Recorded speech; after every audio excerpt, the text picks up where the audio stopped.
topic.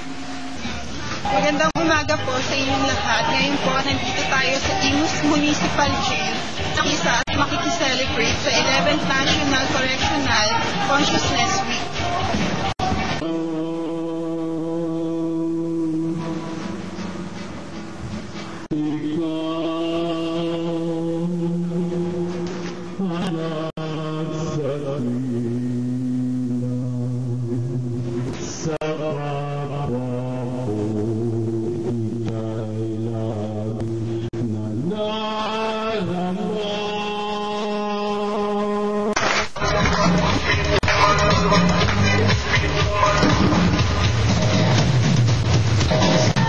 Naging masaya ang aming naging karanasan sa aming pagdalo sa pandang-munting programa.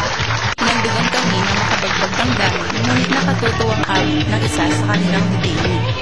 Ilan sa kanila ay merong tingit na itatagong galing sa pagsayaw. Napahanga nila kami sa kanilang inihandang Hawaiian dance. Nakibahagi rin sa kanilang programa si Vice Mayor Manny Maliksi at nagbigay ng ilang mensahe. Siyempre, hindi rin kami magpapatalo sa ating mga kakosa.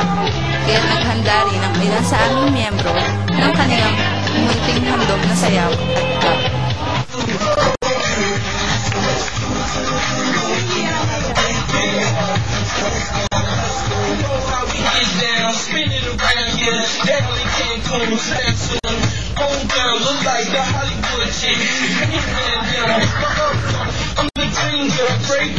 Dapat nagpamalas kasi na sa kanila aking talino.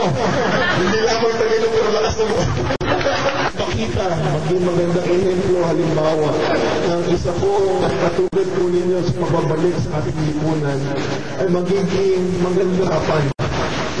Sa pakita at nabilabas po ninyo dito. So, hindi na po mapapaharap. Sana maging makabuluhan ang ating selebrasyon ngayong buwan at kami po sa abon na ang mga kaya kami po ay tutulong